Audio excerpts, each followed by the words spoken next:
बोलिए भगवान श्री कृष्ण की जय। गुरु नारायण भगवान की जय। अब हम श्रीमद् भागवत महापुराण के स्कंद 5 में आई हुई जो स्तुतियाँ पढ़ रहे हैं उसमें 19वें अध्याय को पढ़ेंगे। इसमें जो स्तुतियाँ आई हैं उनका जो है पाठ करेंगे और सुनेंगे। श्री सुखदेव जी कहते हैं, राजन, किम पुरुष वर्ष में श्री लक्ष्मण जी के बड़े भाई आदि पुरुष सीता हृदयाभिराम भगवान श्री राम के चरणों की सन्निधि के रसिक परम भागवत श्री हनुमान जी अन्य किन्नरों के सहित अविचल भक्ति भाव से उनकी उपासना करते हैं। वहाँ अन्य गंधर्वों के सहित आष्टी सेन उनके स्वामी भगवान राम की परम कल्याणमयी गुण गाथा गाते रहते हैं। श्री हनुमान जी उसे सुनते हैं और स्वयं भी इस मंत्र का जप करते हुए इस प्रकार उनकी स्तुति करते हैं। हम ओंकार स्वरूप पवित्र कीर्ति भगवान श्री राम को नमस्कार करते हैं। आप में सत्पुरुषों के लक्षण, शील और आचरण विद्यमान है। आप बड़े ही संयतचित, लोकाराधन तत्पर, साधुता की परीक्षा के लिए कसौटी के समान और अत्यंत ब्राह्मण भक्त हैं। ऐसे महापुरुष महाराज राम को हमारा पुनः पुनः प्रणाम है। भगवान, आप विशुद्ध बोध स्वरूप अद्वितीय अपने स्वरूप के प्रकाश से गुणों के कार्य रूप, जागृत आदि संपूर्ण अवस्थाओं का निराश करने वाले सर्वंतर आत्मा, परम शांत शुद्ध बुद्धि से ग्रहण किए जाने योग्य, नाम रूप से रहित और अहंकार शून्य है। मैं आपकी शरण में हूँ। प्रभु, आपका मनुष्यावतार केवल राक्षसों के वध के लिए ही नहीं है। इसका मुख्य उद्देश्य तो मनुष्यों को शिक्षा देना है। अन्यथा अपने स्वरूप में ही रमन करने वाले साक्षात जगतात्मा जगदीश्वर को सीता जी के वियोग में इतना दुख कैसे हो सकता था। आप धीर पुरुषों के आत्मा और प्रियतम भगवान वासुदेव हैं। त्रिलोकी की किसी भी वस्तु में आपकी आसक्ति नहीं है। आप न तो सीता जी के लिए मोह को ही प्राप्त हो सकते हैं और न लक्ष्मण जी का त्याग ही कर सकते हैं। आपके ये व्यापार केवल लोक शिक्षा के लिए ही है। लक्ष्मण के जो अग्रज मतलब उत्तम कुल में जन्म, सुंदरता, वाक चातुरी, बुद्धि और श्रेष्ठ योनि, इनमें से कोई भी गुण आपकी प्रसन्नता का कारण नहीं हो सकता। यह बात दिखाने के लिए ही अपने इन सब गुणों से रहित हम वनवासी वानरों से मित्रता की है। देवता, असुर, वानर और मनुष्य कोई भी हो, उसे सब प्रकार से श्री राम रूप आपका ही भजन करना चाहिए, क्योंकि आप नर रूप में साक्षात श्री हरि ही हैं और थोड़े किए को भी बहुत अधिक मानते हैं। आप ऐसे आश्रित वत्सल हैं कि जब स्वयं दिव्य धाम को सिधारे थे तब समस्त उत्तर कौशल वासियों को भी अपने साथ ही ले गए थे। ये जो स्तुति है ये हनुमान जी जो है भगवान श्री राम की करते रहे हैं। भारतवर्ष में भी भगवान दयावश नर नारायण रूप धारण करके संयमशील पुरुषों पर अनुग्रह करने के लिए अव्यक्त रूप से कल्प के अंत तक तप करते रहते हैं। उनकी यह तपस्या ऐसी है कि जिससे धर्म, ज्ञान, वैराग्य, ऐश्वर्य, शांति और उपरति की उत्तरोत्तर वृद्धि होकर अंत में आत्मस्वरूप की उपलब्धि हो सकती है। वहाँ भगवान नारद जी स्वयं श्री भगवान के ही कहे हुए सांख्य और योग शास्त्र के सहित भगवान महिमा को प्रकट करने वाले पांचरात्र दर्शन का सावर्णी मुनि को उपदेश करने के लिए भारतवर्ष की वर्णाश्रम धर्मावलंबिनी प्रजा के सहित अत्यंत भक्तिभाव से भगवान श्री नारायण की उपासना करते और इस मंत्र का जप तथा स्तोत्र को गाकर उनकी स्तुति करते हैं। नारद जी जो हैं भगवान नर नारायण की ये स्तुति करते हैं। ओंकार स्वरूप, अहंकार से रहित, निर्धनों के धन, शांत स्वभाव, ऋषि परवर भगवान नर नारायण को नमस्कार है। वे परमहंसों के परम गुरु और आत्मारामों के अधीश्वर हैं। उन्हें बार बार नमस्कार है। यह गाते हैं जो विश्व की उत्पत्ति आदि में उनके कर्ता होकर भी कर्तृत्व के अभिमान से नहीं बनते, शरीर में रहते हुए भी उसके धर्म, भूख, प्यास आदि के वशीभूत नहीं होते, तथा दृष्टा होने पर भी जिनकी दृष्टि दृश्य के गुण दोषों से दूषित नहीं होती, उन असंग एवं विशुद्ध साक्षी स्वरूप भगवान नर नारायण को नमस्कार है। योगेश्वर हिरण्यगर्भ भगवान ब्रह्मा जी ने योग साधन की सबसे बड़ी कुशलता यही बतलाई है कि मनुष्य अंतकाल में देहाभिमान को छोड़कर भक्ति पूर्वक आपके प्राकृत गुण रहित स्वरूप में अपना मन लगावे।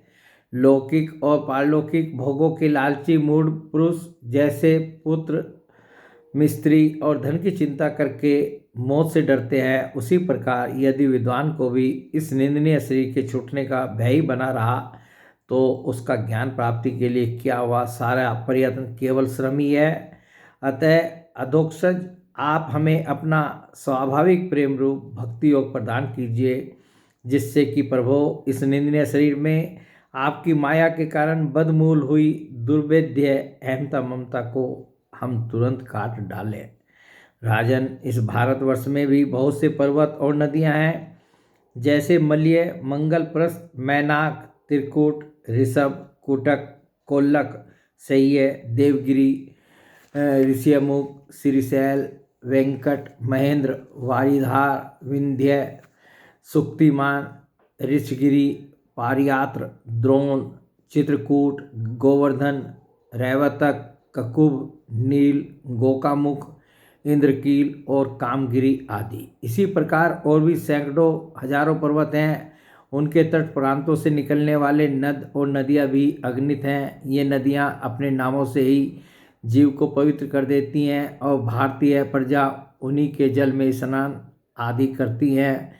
उनमें से मुख्य मुख्य नदियाँ ये हैं: चंद्रवसा, ताम्रपर्णी, अवटोदा, कृतमाला, व्यासी, कावेरी, वेनी, पैश्विनी, सरक्रावर्ता, तुंगभद्रा, कृष्णा, वेन्या, भीमरथी, गोदावरी, निर्विंध्या, पयोष्णी, तापी, रेवा, सुरसा, नर्मदा, चर्मवती, सिंधु, अंध और सोन नाम के नद, महानदी, वेद स्मृति, ऋषिकुल्या, तिरसामा, कौशिकी, मंदाकिनी, यमुना, सरस्वती, दृष्टद्वती, गोमती, सरयू, रोदस्वती, सप्तवती, सुषोमा, सतद्रु, चंद्रभागा, मरुद, वर्धा, वित्सता, असिकनी और विश्वा। इस वर्ष में जन्म लेने वाले पुरुषों को ही अपने किए हुए सात्विक, राजस और तामस कर्मों के अनुसार क्रमशः नाना प्रकार की दिव्य, मानुष और नारकी योनियाँ प्राप्त होती हैं, क्योंकि कर्मानुसार सब जीवों को सभी योनियाँ प्राप्त हो सकती हैं।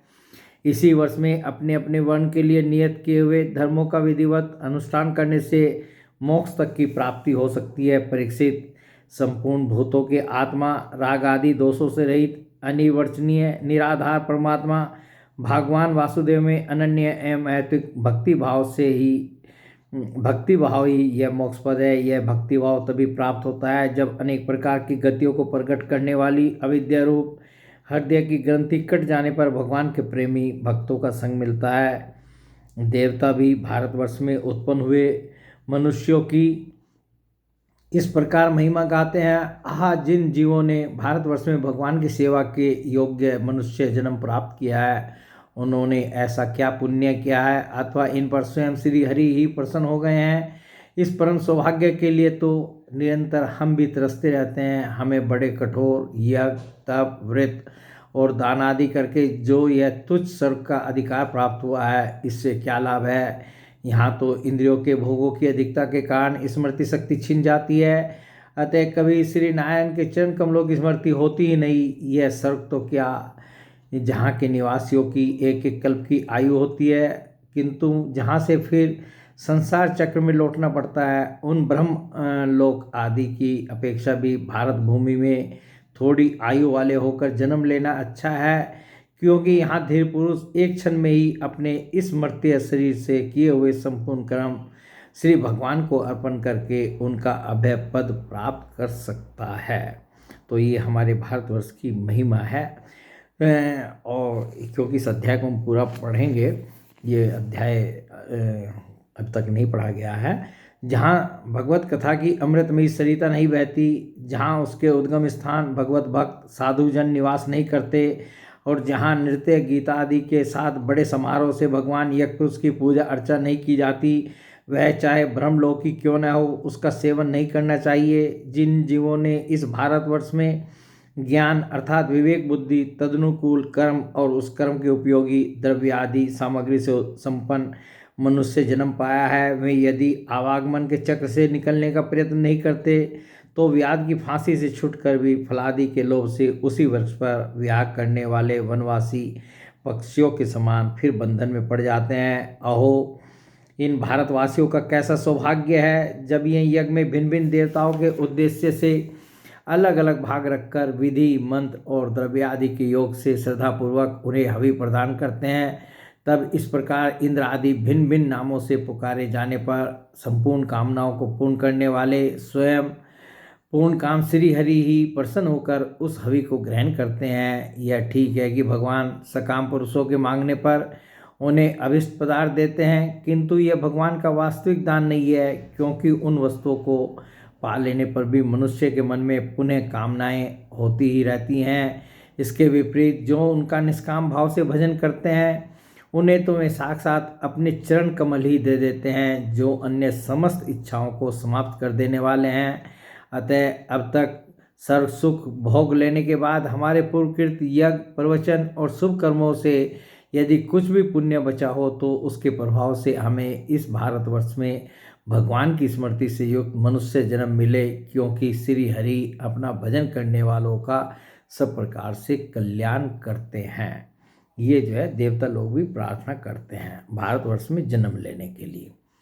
तो श्री सुखदेव जी कहते हैं, राजा सगर के पुत्रों ने अपने यज्ञ के घोड़ों को ढूंढते हुए इस पृथ्वी को चारों ओर से खोदा था। उससे जम्बूद्वीप के अंतर्गत ही 8 उपद्वीप और बन गए, ऐसा कुछ लोगों का कथन है। वे स्वर्णप्रस्थ, चंद्रशुक्ल, आवर्तन, रमणक, मंदर, हरिण, पंजन्य, सिंगल और श्रीलंका है। भरतश्रेष्ठ, इस प्रकार जैसा मैंने गुरु मुख से सुना था ठीक वैसा ही तुम्हें यह जम्बूद्वीप के वर्षों का विभाग सुना दिया।